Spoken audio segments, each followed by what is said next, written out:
आपने कुछ लीजिए ना। हाँ जी, मिठाई दो बेटा। ठीक है। हाँ, ये ईशा हमारी बिटिया और ये हमारी धर्मपत्नी उमा। चाय लीजिए। द्वारकानाथ जी, हमारे तीनों बच्चे ईशा, पीयूष और काजल बड़े ही सुशील और संस्कारी हैं। पापा वो ना आज स्कूल में।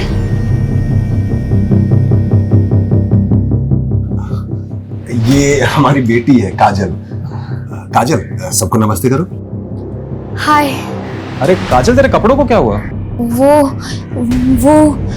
हम स्कूल में खेलते वक्त गिर गए थे।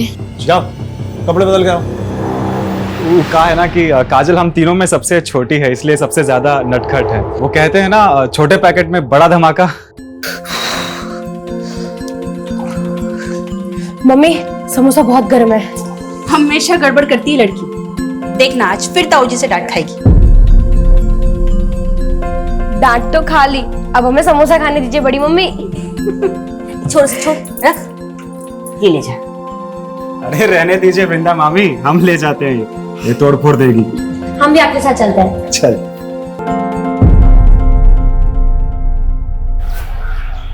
ईशा, वैसे पसंद क्या है आपकी? मूवीज देखना, खाना बनाना, यही सब। खाना बनाना? अच्छा, हमें तो आज तक कुछ बना कर नहीं दिया। और हमको भी कहाँ खिलाया। तुम दोनों क्या कर रहे हो यहाँ पे? ये लो जूस। अरे होने वाले जीजा जी से मिलने आए है ना पीयूष भैया? और नहीं तो क्या। दिवेश जीजू, हम तीनों भाई बहन है ना, हर जगह साथ जाते हैं, तो अगर आप ईशा दीदी को लेकर गए तो हमको भी साथ लेकर जाना पड़ेगा। और हमको भी। अरे बाप रे, अब एक काम करते हैं, तुम तीनों को कहीं जाने की जरूरत नहीं है, शादी के बाद हम ही यहाँ रहने आ जाते हैं। तो बड़ा मजा आएगा, क्यों ईशा दीदी?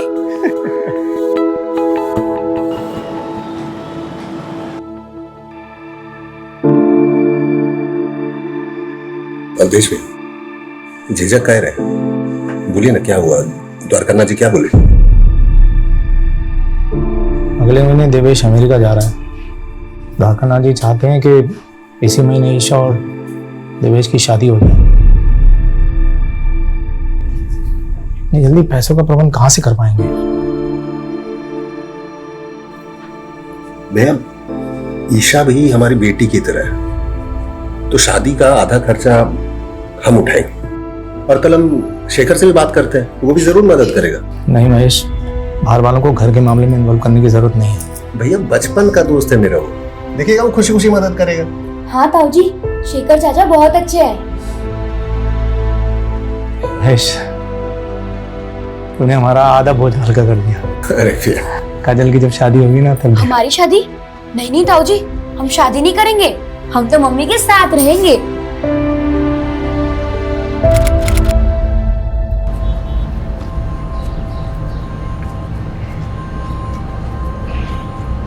ए काजल,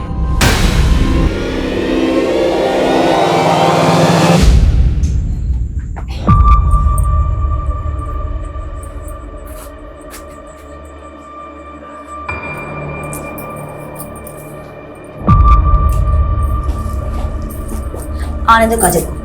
जेठ जी एकदम ठीक कहते, लड़की हाथ से निकलती जा रही है। शांत हो जा बेटा।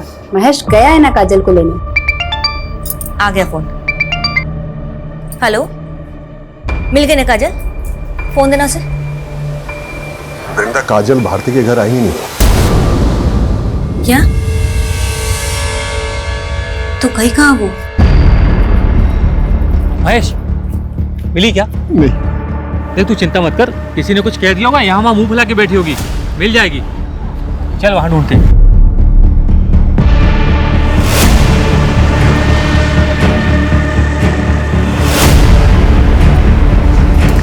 काजल मिली? समझ नहीं आ रहा कहाँ चली गई।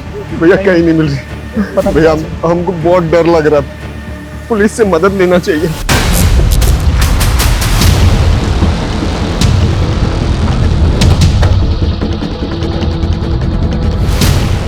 आपने आखिरी बार काजल को यहीं देखा था? जी हाँ। अरे पापा, रास्ता भूल गए क्या? हमारा घर तो उस तरफ है। बेटा भूला नहीं, बस है ना, मैं काम पूरा करके आ रहे हैं। तो हम भी आपके साथ चलते हैं और आते वक्त हम चॉकलेट ले लेंगे। बेटा तो चॉकलेट तो शंभू चाचा से ले ले, हम बस काम खत्म करके आ गए। काजल की तस्वीर सभी पुलिस स्टेशन में सर्कुलेट करो। सर, आसपास की सभी दुकानें बंद हैं। अब तो सुबह जब दुकानें खुलेंगी सभी को इन्फॉर्मेशन मिलेगी। मैं शर्मा, छोटी बच्ची का मामला सुबह तक का इंतजार नहीं कर सकती। पेट्रोलिंग टीम से कहो कि तुरंत बच्ची की तलाश शुरू करें और पास में एक नाला है वहाँ भी चेक करो। Okay sir.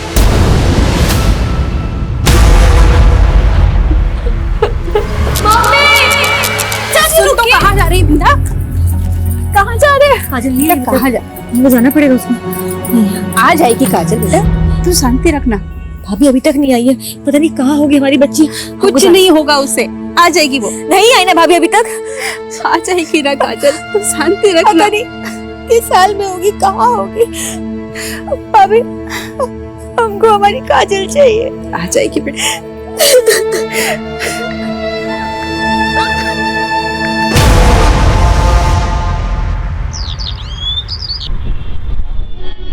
जी साहब, काजल कल शाम में दुकान पे आई थी हमारे। शंभू चाचा, हाँ बेटा, चॉकलेट। ले बेटा। अच्छा, जब वो तुम्हारी दुकान से गई तो तुमने किसी को उसके पीछे जाते हुए देखा था? कोई ऐसा जिसको देख के लगा हो कि शायद वो उसका पीछा कर रहा है? नहीं साहब। सर, इस सीसीटीवी फुटेज में काजल कैप्चर हुई है। एग्जैक्ट 6:13 पर वो इस गली से गुजरी थी और सर यहाँ से उसका घर 1 किलोमीटर की दूरी पर है। तो मतलब जो भी हुआ है वो इस 1 किलोमीटर के दायरे में हुआ है और वो 6:13 के बाद। सर, पूरा रास्ता स्कैन किया है, आसपास के लोगों से भी पूछताछ की, लेकिन 6:13 पर किसी ने भी काजल को नहीं देखा और न ही किसी शोर शराबे की आवाज़ सुनी। तो क्या ये किसी जान पहचान वाले का काम जो काजल को बहला फुसला कर अपने साथ ले गया? कोई करीबी?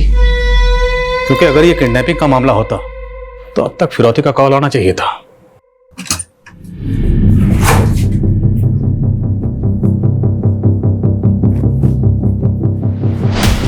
वृंदा, पापा नहीं मिल रही। नहीं मिली। वृंदा मिली? नहीं। अम्मा पूरा घर छान लिए, पड़ोसी में पूछ लिया, चाची नहीं मिल रही। भगवान, कहाँ गई होगी? भाभी, आप और ईशा यही रहिए, हम लोग बाहर जाकर देखते हैं।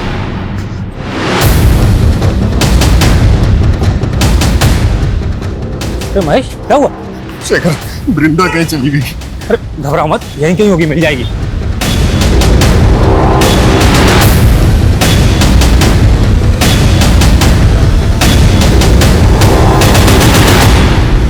वृंदा मामी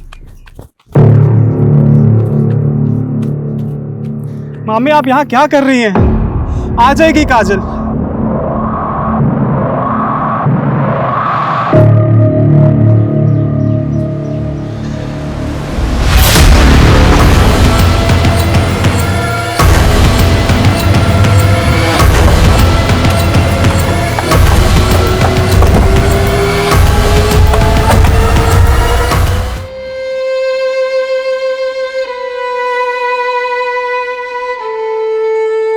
महेश जी, जिसने भी ये किया है हम उसे छोड़ेंगे नहीं।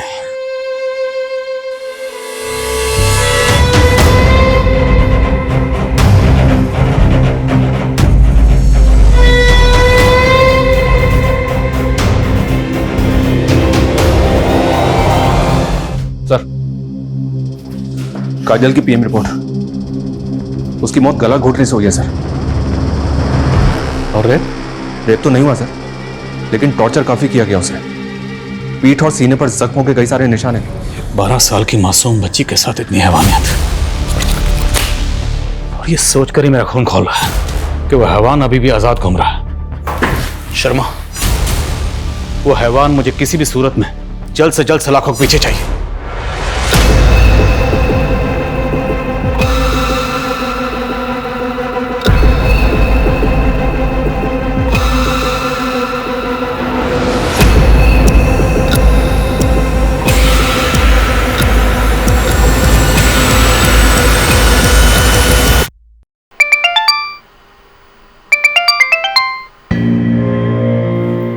कौन बार बार फोन कर रहा है? देवेश के पिताजी हैं, शायद शादी की तारीख फिक्स करने के लिए फोन कर रहे होंगे। शाम को बात करते हैं उनसे, बोल देंगे कि 6 महीने के लिए शादी टाल दें।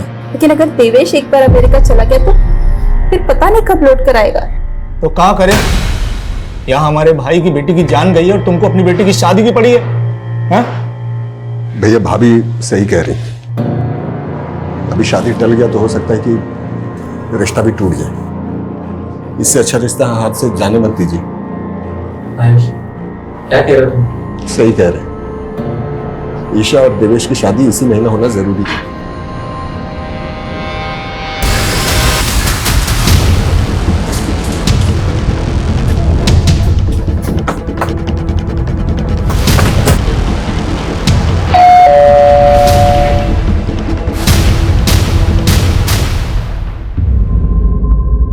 सब ऐसा हमने क्या बिगाड़ा था किसी का, जो हमारे कलेजे के टुकड़े के साथ ऐसा करती। महज ये नफरत और जलन किसी भी इंसान को हैवान बना सकती है। आपकी, आपकी फैमिली की किसी से कोई दुश्मनी या रंजिश? सर मुझे एक आदमी पर शक है। किस पे? राधे। कौन राधे? सर वो यहीं पास में रहता है, महेश का दूर से रिश्तेदार भी लगता है। मानसिक रूप से थोड़ा बीमार है, बहुत ही गुस्सैल और अड़ियल इंसान है। अभी पिछले महीने एक नेहा नाम की लड़की को उसने बहुत परेशान किया था सर। मुझे मारना मत पापा, मुझे मारेंगे, मुझे मारना मत। नहीं मारेंगे, जो पूछ रहे हैं उसका जवाब दो। इस काजल ने तुम्हें मारा था ना? काजल, बुरी बुरी आंखों वाली काजल, इसने मुझे मारा था इधर लकड़ी से 5 बार। काजल ने तुम्हें मारा इसलिए तुमने काजल को मार दिया? शर्मानी चाहिए आपको। मेरा बेटा दिमागी तौर पे कमजोर है, इसे देखकर आपको लगता है कि वो किसी की जान ले सकता है? जानलेवा हमला तो कर ही चुका आपका बेटा कई लड़कियों पर। काजल ने तो पीटा भी था उसे, हो सकता है बदला लेने के लिए। बदला तो महेश और उसका परिवार ले रहा है हमसे साहब।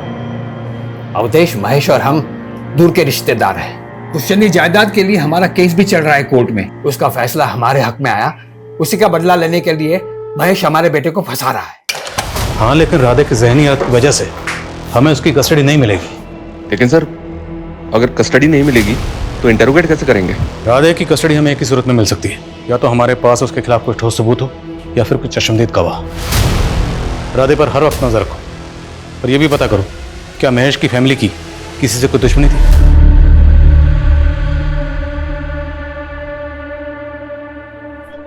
उठे, उठ। अरे कौन आवाज कर रहा है? उठ, उठ, उठ। राजा,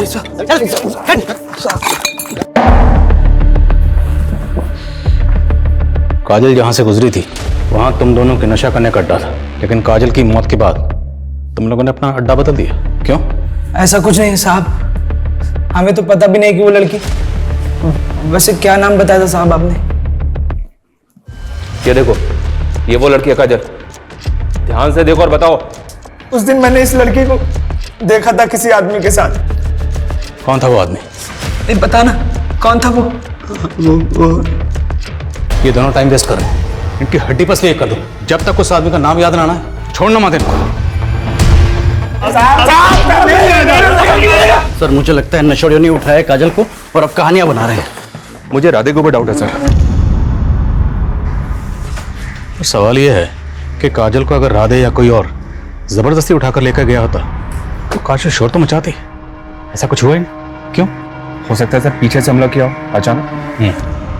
दोनों नशेड़ी पर नजर रखो और राधे से पूछताछ करते रहो, देखते क्या सामने आता है। Right sir. और एक बात सर, हमने काजल के नेबर्स और घर वालों से तो बात की है, लेकिन काजल जिस स्कूल में पढ़ती है वहां पे बात नहीं की अभी तक। शर्मा, महज 12 साल की बच्ची थी, तो स्कूल में ऐसा क्या हुआ होगा जो बात मर्डर तक पहुंच जाए? जुवेनाइल क्राइम्स आजकल काफी बढ़ गए हैं, इसलिए सर स्कूल क्राइम और शूटआउट बाहर के देशों में भी देखने को मिले हैं और हमारे यहाँ भी। ठीक है, बात करते हैं स्कूल में। 1 2 3 4 5 6। इसे तो प्रीफेक्ट बनना था ना, चलना आता है नहीं, बनेंगे प्रीफेक्ट। तुम खुद को बुली समझते हो? हम बुली समझते नहीं है बच्चू, हम बुली हैं। स्कूल में सब डरते हैं हमसे। गुड मॉर्निंग सीना sir. Good morning sir, good morning. देखा कैसे डर गया ना। दोबारा हमें यहाँ हमारे दोस्तों को तंग मत करना, वरना सच में प्रिंसिपल सर को बता देंगे। फिर ना ही तुम प्रीफेक्ट रहोगे और ना ही स्कूल में। उस दिन के बाद से आकाश उसके पीछे पड़ गया था और एक दिन तो उसने हद ही कर दी। फिर हमने आकाश को 10 दिन के लिए स्कूल से सस्पेंड कर दिया और उसे प्रीफेक्ट की पोजीशन से हटा दिया और उसकी जगह हमने काजल को प्रीफेक्ट बना दिया। मानते हैं सर, हम काजल को बहुत परेशान करते थे, लेकिन हम उसको कुछ नहीं किए। काजल की वजह से आपको 10 दिन के लिए स्कूल से सस्पेंड कर दिया गया। आपको प्रीफेक्ट से हटाकर काजल को प्रीफेक्ट बना दिया गया। बुरा तो लगा होगा ना बेटा आपको? ये कैसा सवाल है सर? ऐसे सवाल पूछ के हमारे बेटे को टॉर्चर मत कीजिए ना सर। हेलो, अरे बोला ना आपको, लोडिंग हमारे सामने होगी, एक छोटा सा काम निपटा के आ रहे हैं ना हम। हाँ सर, अगर आप बोला ना आपको, पहुंच रहे हैं। क्या कह रहा था मैं, आप हमारे बेटे को परेशान मत कीजिए। ये क्या कर रहे हैं आप? आपको मालूम है कितना इंपॉर्टेंट काम? आपके बेटे के फ्यूचर और उसकी जिंदगी से ज्यादा इंपॉर्टेंट काम है। बात को समझिए ना सर। आप बात को समझने की कोशिश कीजिए। जो लड़की मरी है ना, उसकी जिंदगी भी इंपॉर्टेंट थी। उसका कत्ल हुआ और उसके कातिल को ढूंढना हमारा काम है, और ये काम सबसे ज्यादा इंपॉर्टेंट है। सॉरी सर, आप जो पूछना चाहते हैं पूछिए। हमें पूरा भरोसा है हमारे बेटे ने कुछ नहीं किया। हाँ ठीक है, उसको पकड़ के रखो। नमस्कार सर, मैं तुम्हें फोन करता हूँ। हाँ, कत्ल का कुछ पता चला? हमारे पास रोज बहुत सारे केसेस आते हैं, इंसानों की गुमशुदगी के, हत्या के, अपहरण के। अब क्या करें, हम उन केसेस पे ध्यान दें या पूरा का पूरा पुलिस महकमा तुम्हारे गाय के हत्यारों के पीछे लगा दें? बोलो क्या करें?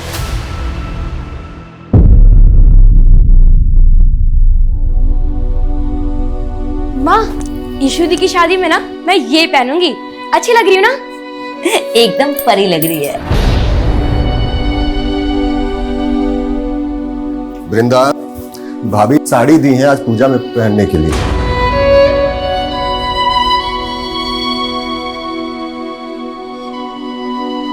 काहे अपना जख्म कुरेद रही है? हम कहे थे ना, काजल का सारा चीज खुद से दूर कर दो।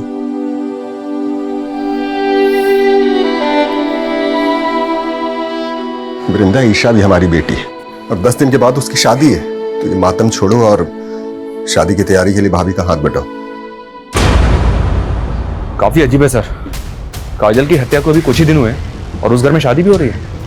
इतनी जल्दबाजी आखिर किस लिए? सर, वो दोनों नशेड़ी आलोक और प्रेम कुछ बताना चाहते हैं।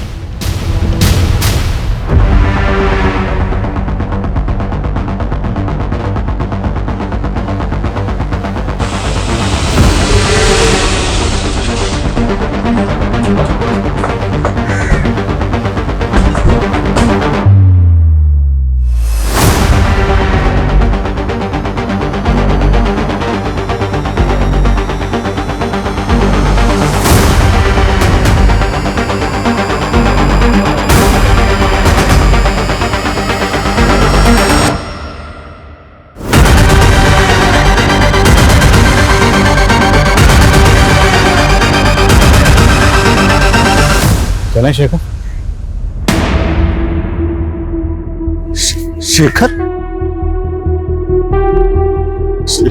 सर, क्या शेखर ने काजल को मारा?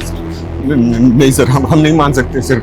देखिए, हमें 2 चश्मदीद गवाह मिले जिन्होंने उस रात काजल को शेखर के साथ जाते हुए देखा था। लेकिन सर, शेखर हमारा बचपन का दोस्त है सर।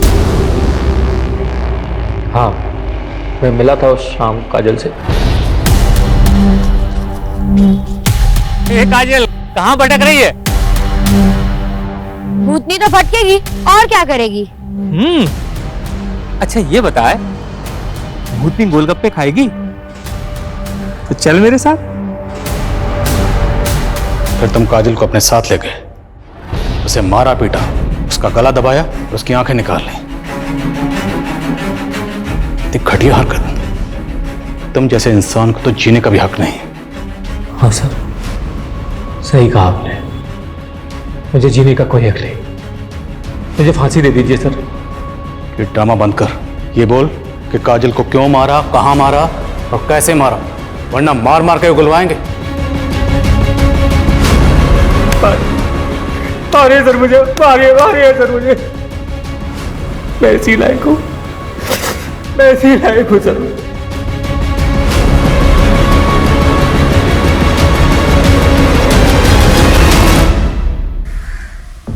पहली बार ऐसा महसूस हो रहा है जैसे इस केस को क्लोजर नहीं मिला। चश्मदीद गवाह है, कातिल ने अपना जुर्म कबूल कर लिया। ऐसा लगता है जैसे केस सॉल्व नहीं हुआ। क्यों सर? पहली बात तो यह है कि शेखर ने काजल को अगर मारा है तो मोटिव क्या था उसने नहीं बताया। उसने काजल को कहाँ मारा नहीं बताया। काजल को कहाँ छुपा के रखा था नहीं बताया। यहाँ तक कि काजल को पेट पर कब लटकाया उसने कुछ नहीं बताया। तो आपको लग रहा है सर शेखर हमसे झूठ बोल रहा है, लेकिन सोचने वाली बात तो ये भी है सर कि कोई खून का इल्जाम अपने सर पे क्यों लेगा। यही सवाल तो ध्यान में घूम रहा है, पर मेरी गट फीलिंग कहती है शेखर खूनी नहीं। राधे के कोई अपडेट? नहीं सर, उसके घर के आसपास लोग लगाए हैं, लेकिन उस दिन के बाद वो घर से ही बाहर नहीं निकला। शायद बाप ने रुक रखा हो। आकाश और उसके फादर विवेक, उनकी बैकग्राउंड भी खंगालो। हो सकता है टॉपर बेटे के सस्पेंशन से बखलाकर उसने ये कांड किया। सर आज ही अपने खबरों को काम पे लगाता हूँ। पता कर। सर एक बात दिमाग में आई है, ये भी तो हो सकता है सर कि ये शेखर किसी और को बचाने के लिए इल्जाम अपने सर पे ले रहा है। महेश उसका बचपन का दोस्त। शेखर ऐसा क्यों करेगा? ये शेखर की फैमिली प्रयागराज में नहीं रहती ना? नहीं सर, 10वीं के बाद मुंबई शिफ्ट हो गया था, लेकिन 3 साल पहले अचानक वापस आ गया और अकेला ही रह रहा है। मुद्दा तो यही है कि शेखर आखिर किसी और के खून का इल्जाम अपने सर क्यों ले रहा है। अब अगर हमें यह जानना है तो हमें शेखर की जिंदगी की किताब के पन्नों को पीछे की ओर पलटना होगा। आज ही मुंबई के लिए रवाना हो और पता करो शेखर का गुजरा हुआ कल। Okay sir.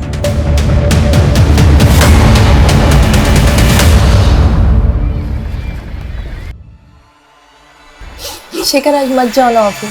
क्या करें, जाना तो हम भी नहीं चाहते, पर हम ना अपना सारा काम जल्दी से जल्दी निपटाना चाहते हैं ताकि अपने बच्चे और तुमको ज्यादा से ज्यादा समय दे सकें। चलो अपना ध्यान रखना।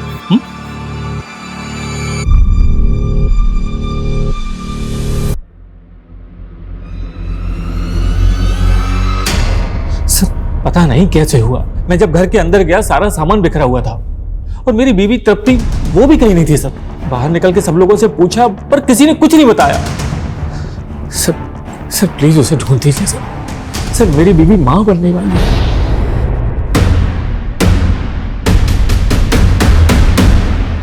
क्या शेखर पर उसकी बीवी की मौत का चार्ज लगा था? जी सर, शेखर 1 साल तक जेल में था, डिप्रेशन में चला गया था। फिर जब कोई सबूत या गवाह नहीं मिला तो उसे छोड़ दिया गया। और दोनों मियां बीवी के बीच अनबन की वजह क्या थी? वो पता नहीं चला। उसकी बीवी तृप्ति मिली? No sir. उसकी डेड बॉडी? No sir. मैंने एसएचओ वागले से कहा है कि इस केस में कोई भी अपडेट मिलता है तो वो इन्फॉर्म करे। लेकिन एक बात समझ में नहीं आ रही, शेखर की बीवी तृप्ति गायब हुई 3 साल पहले, तो 3 साल पहले गुजरे उस हादसे का काजल के केस से क्या ताल्लुक हो सकता है? कहीं ऐसा तो नहीं कि शेखर ने अपनी बीवी का कत्ल किया था लेकिन सजा से बच गया, अब वही गिल्ट उससे काजल का कत्ल कबूल करवा रहा है? सर कमें सर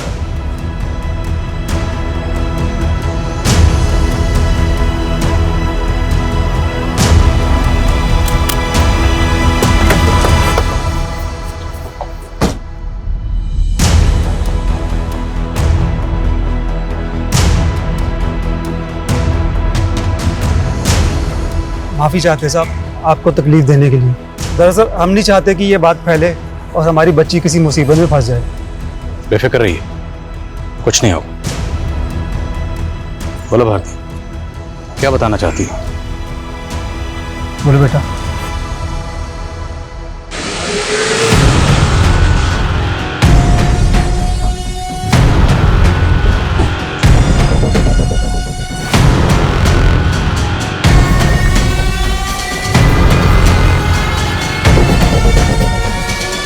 उठा मैडम।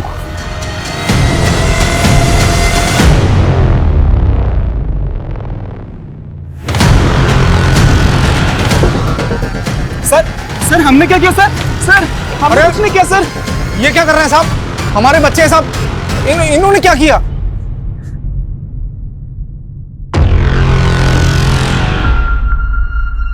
सुना है तुम तीनों भाई बहन में बड़ा प्यार था, और तुम दोनों में तो कुछ ज्यादा ही प्यार था। इश्क, एक नाजायज रिश्ता। तुम दोनों के राज से पर्दा उठ चुका है, अब बेहतर यही होगा कि आगे की कहानी तुम लोग खुद बताओ। बोलो। हाँ सर, ये सच है कि हम दोनों एक दूसरे से प्यार करते, बचपन से साथ में खेलते कूदते बड़े हुए, और हमें पता है कि समाज कभी भी रिश्ता मंजूर नहीं करेगा, मगर हमने कभी पीयूष को अपना भाई नहीं माना और नहीं मानेंगे। माँ बाबूजी तो बचपन में ही बस हादसे में गुजर गए थे। उसके बाद में महेश मामा और अद्वेश मामा ने ही मेरा पालन पोषण किया। ईशा की शादी हम किसी और से होते हुए नहीं देख सकते थे, और ना ही ईशा के साथ शादी हम सबके सामने कर सकते थे, इसीलिए हमने ये रिश्ता सबसे छिपाया था। पीयूष, 1 महीने में शादी हो रही है हमारी। हम मर जाएंगे लेकिन किसी और से शादी नहीं करेंगे। हम तेरी शादी के एक दिन पहले यहाँ से भाग जाएंगे, मुंबई चले जाएंगे। फिक्र मत करना तू, मत कर तू फिक्र, मैं सब संभाल लूंगा। ईशा दीदी, पीयूष भैया। अगर काजल इसके बारे में पूरे परिवार को बता देती तो तुम दोनों के भागने का प्लान चौपट हो जाता। उस दिन तुम काजल को भारती के घर के बाहर मिले थे, झूठ तो बोलना मत, क्योंकि भारती हमें सब कुछ पहले ही बता चुकी है। हाँ, ये बात सच है सर। हम जानते हैं हमसे बहुत बड़ी गलती हो गई है। ईशा को भी समझ में आ गया है। हमने भागने का प्लान भी कैंसिल कर दिया है। सच्ची, सब कुछ वैसा ही चलेगा जैसा कि घर वाले चाहते हैं। तुम समझ रही हो ना हम क्या कह रहे हैं? तुम किसी को बताओगे तो नहीं? ठीक है भैया, हम किसी को नहीं बताएंगे, पर आप अपना वादा तो नहीं तोड़ोगे ना? नहीं, पक्का वाला प्रॉमिस। ठीक है। काजल ने वादा किया था कि वो किसी को कुछ नहीं बताएगी। हमने भरोसा किया था उस पर उसने तुम्हारे विश्वास को तोड़ दिया। उसने अपनी दोस्त भारती को सब कुछ बता दिया था। तुम काजल को मिले, अब उसे अपने साथ ले गए, उसे मारा पीटा, उसकी आंखें निकालने, उसका गला दबाया। नहीं सर, ये बिल्कुल झूठ है सर। हमने काजल को नहीं मारा। इसी भतीजी की शादी के लिए मरे जा रहे थे ना आप? हाँ, अपनी बेटी के शौक से ज्यादा आपको इसकी शादी की पड़ी थी। ईशा और पीयूष के साथ साथ आप भी मेरी बेटी की मौत के जिम्मेदार हैं।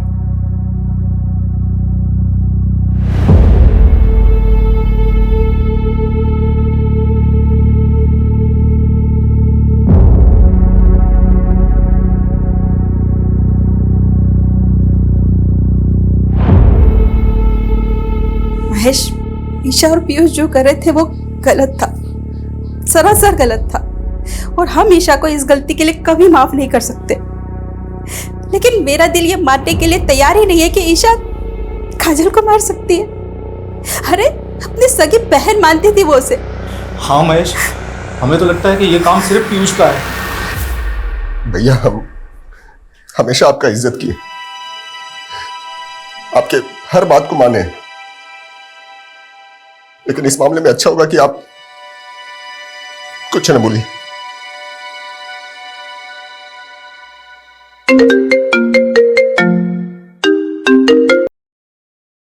हाँ वागले, बोलो। क्या शेखर की बीवी तृप्ति जिंदा है? जी सर, ऐसे जो वागले ने ढूंढ निकाला। शर्मा, तुरंत मुंबई के लिए निकलो।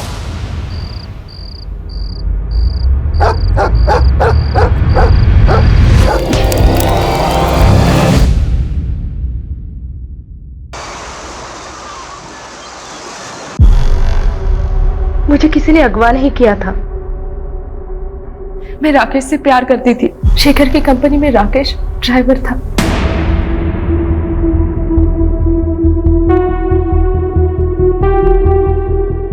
और मैं शेखर को छोड़ना चाहती थी, इसलिए ये हम दोनों का प्लान था। अपनी आजादी के लिए तुमने एक बेकसूर को फंसा दिया। इससे तो अच्छा होता कि तुम उसे साफ साफ बात कर लेते, डिवोर्स दे देते। मेरे फैमिली वाले मुझे डिवोर्स लेने नहीं देते, पर तब मैंने ये नहीं सोचा था कि शेखर मेरे खून के इल्जाम में जेल चला जाएगा। पर एक तरह से मैंने भी सजा भुगती। कैसी सजा? शेखर से अलग होने के बाद मैं कभी खुश नहीं रह पाई। मेरा बच्चा भी मरा हुआ पैदा हुआ। शेखर भी डिप्रेशन में था और अभी भी जेल में बंद है वो। एक बच्ची के खून का इल्जाम है उसके सर पे। साहब, शेखर कभी खून नहीं कर सकता। वो तो बहुत नेक इंसान है। मैं ही बेवकूफ थी जो उसको समझ नहीं पाई। सर, इस शेखर की हिस्ट्री जानने के बाद तो तकरीबन यकीन से कह सकते हैं कि ये निर्दोष है। पीयूष और ईशा दोनों अपनी बात पर अड़े हुए, लेकिन दोनों काफी शातिर हैं। एक ही घर में रह रहे थे, अफेयर चल रहा था, लेकिन किसी को भनक तक नहीं लगने दी। लेकिन सर, पीयूष के खिलाफ हमारे पास कोई सबूत नहीं है। पीयूष से मिलने के बाद काजल सीधे अपने घर गई थी, जहां उसके पिता और शेखर उसे मिले थे। यानी कि पीयूष से मिलने के बाद तो बिल्कुल ठीक थी। राधे की कोई अपडेट? नहीं सर, कोई सस्पिशियस मूवमेंट नहीं है। तो फिर आखिर इस केस की चाबी है कहां? एक काम करते हैं, शुरू से शुरू करते हैं। काजल सबसे पहले मिली थी पीयूष को भारती के घर के बाहर। उस वक्त बजे थे 5:15 सर। 5:15। फिर वहां से जब काजल अपने घर लौट रही थी तो वो अपने पिता महेश से मिली। टाइम 5:55। फिर वहां से वो शंभू की दुकान पे गई। उस वक्त बजे थे तकरीबन 6:15। 6:15। और 6:30 बजे उसे शेखर मिला, और वहां पर आलोक और प्रेम भी मौजूद थे उस वक्त। और उसके बाद से 36 घंटे के लिए काजल गायब थी। और 36 घंटे बाद उसे सबसे पहले देखा उसकी मां ने, जब उसकी लाश पेड़ पर लटकी हुई थी। इसका मतलब सर, इन 36 घंटों में काजल कहाँ थी, हमें सबसे पहले ये पता करना होगा। और सर, वो लड़का राधे जिसको काजल ने पीटा था, और स्कूल का वो लड़का आकाश, उसका फादर विवेक। सस्पेक्ट बहुत है हमारे सामने, पर इन सस्पेक्ट्स में से कातिल कौन है?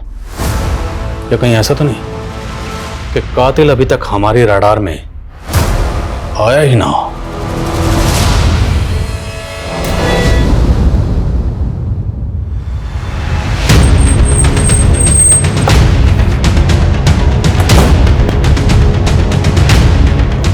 जय हिंद सर।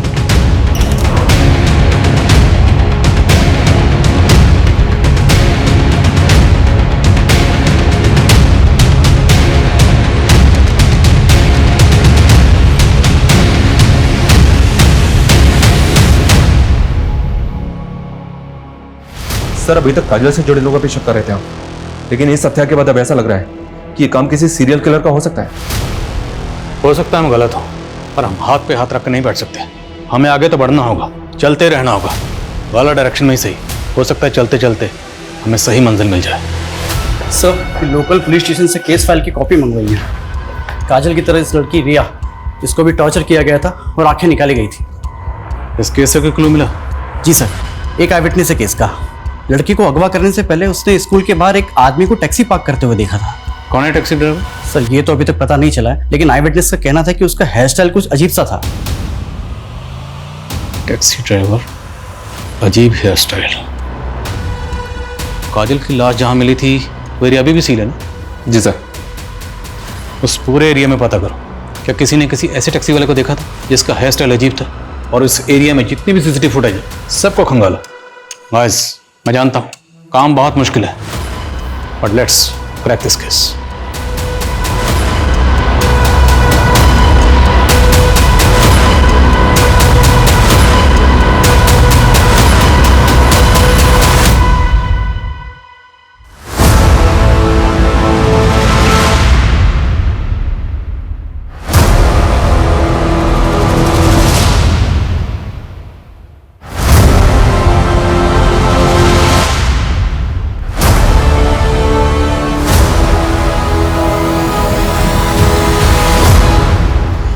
टायर मार्क्स की तरफ हमने कभी ध्यान नहीं दिया।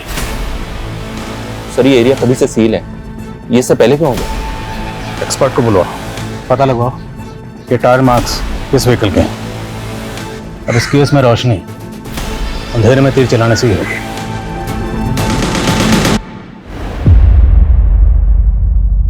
पीयूष जा चुका है और अब उसे कभी याद भी मत करना। अरे शुक्र मना कि देवेश तुझसे अब भी शादी करने के लिए तैयार है। ईशा, अब और कोई कांड मत करना। हम वादा करते हैं माँ, अब जैसा बोलेगा हम वैसे ही करेंगे। सर, मैं प्रयागराज में हुए दूसरे सिमिलर केसेस ढूंढ रहा था, तो ये केस मेरे सामने आया, अवनी दीक्षित का। काजल, रिया और अवनी, तीनों केसेस में विक्टिम को पहले टॉर्चर किया गया, उसके बाद उनकी आंखें निकाली गई। और सर इन तीनों में से किसी का भी रेप नहीं हुआ।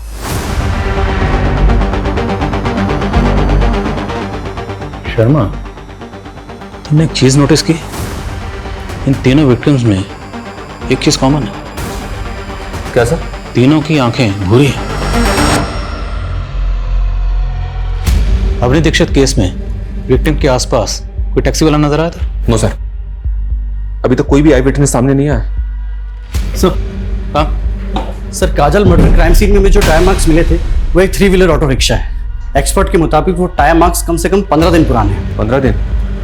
यानी लगभग उसी समय जब हमें काजल की लाश मिली थी। मतलब हम सही ट्रैक पे हैं। उसी रिक्शा में काजल की लाश को लाया गया होगा। लेकिन सर आई विटनेस ने रिया के केस में जिस ड्राइवर को देखा था वो टैक्सी चला रहा था। Sharma, let's keep it simple. हम एक ऐसे ड्राइवर को ढूंढ रहे हैं जिसका हेयर स्टाइल अजीब है। फिर वो चाहे रिक्शा चलाता हो, टैक्सी चलाता हो, कोई फर्क नहीं पड़ता। पूरी टीम को काम पे लगाओ। जब तक ये बंदा मिल नहीं जाता कोई घर नहीं जाएगा।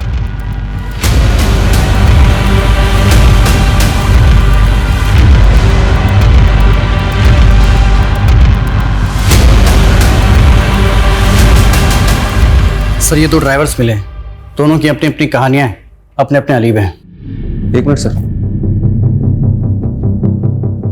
ये आदमी, इसको तो देखा मैंने सर। कौन है ये तो वही ड्राइवर है सर जिसके साथ शेखर की भी तृप्ति भागी थी। राकेश नाम है इसका। सर अभी कुछ देर पहले ही छोड़ा है मैंने, ज्यादा दूर नहीं गया होगा, उठा लेते हैं उसे। नहीं, रुको, जाने दो उसे, लेकिन नजर बनाए रखो। ये जो भी है अब इसे सबूत के साथ ही पकड़ेंगे।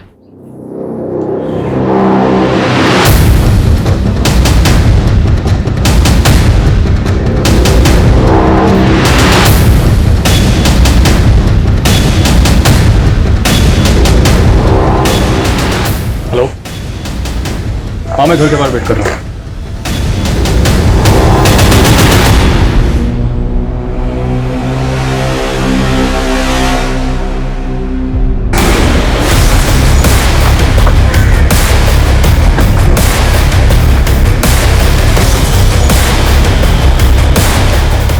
आप लगाइए मेहंदी।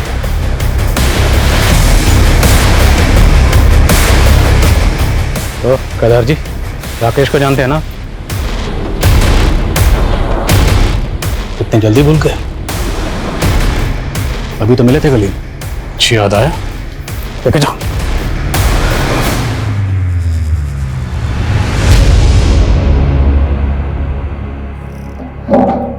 बोलिए केदार जी, सच का बोझ बहुत भारी होता है, उतार दीजिए।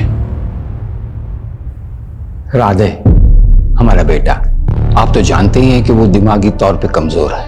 हमारा वंश आगे बढ़े इसके लिए हमने हमसे कम उम्र की लड़की शीला से शादी कर ली ताकि तंदुरुस्त और हेल्दी बच्चा पैदा हो। 3 बार हमारी बेबी उम्मीद से थी, लेकिन तीनों बार बच्चे पेट में ही मर गए और हमें हर हालत में तंदुरुस्त बच्चा चाहिए था। इसलिए हम हमारी बीवी को लेकर बंबई चले गए। कुछ दिनों के बाद हमें तृप्ति मिली, शेखर की बीवी। केदार जी प्लीज शेखर को मत बताइएगा। नहीं बताएंगे, हम हमारी परेशानी में उलझे हुए हैं, इसीलिए तो मुंबई आए हैं। क्या परेशानी है आपको? दूसरी शादी इसलिए की ताकि बच्चा हो जाए। ये मेरा पति है राकेश। बंबई इसलिए आया हूं कि बीवी का इलाज हो जाए तो मैं घर का चिराग मिल जाएगा।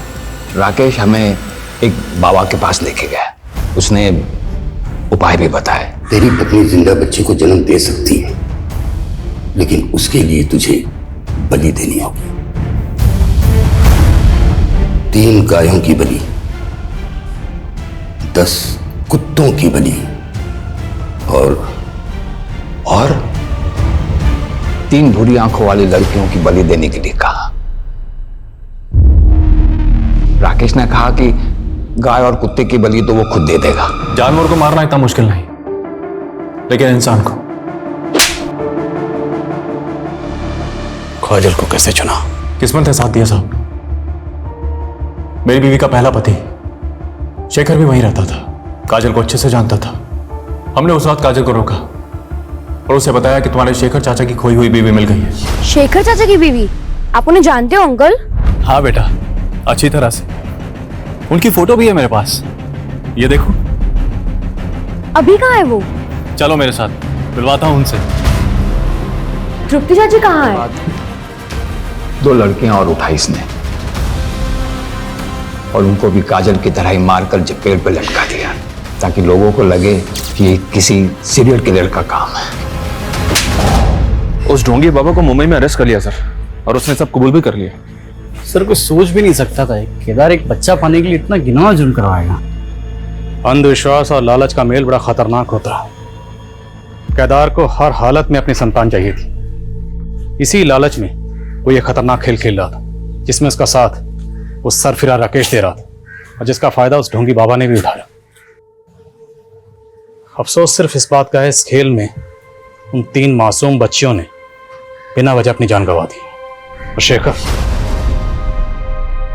जो बेकसूर होने के बावजूद अपनी बीवी तृप्ति के केस में आरोपी बना, पूरी तरह से टूट चुका था। जब काजल के केस में सस्पेक्ट बना तो उसने खून का इल्जाम अपने सर पर ले लिया। तो अच्छा हुआ कि वक्त रहते हम असली कातिल तक पहुंच गए और एक बेकसूर को फिर से बलि पर चढ़ने से बचा लिया।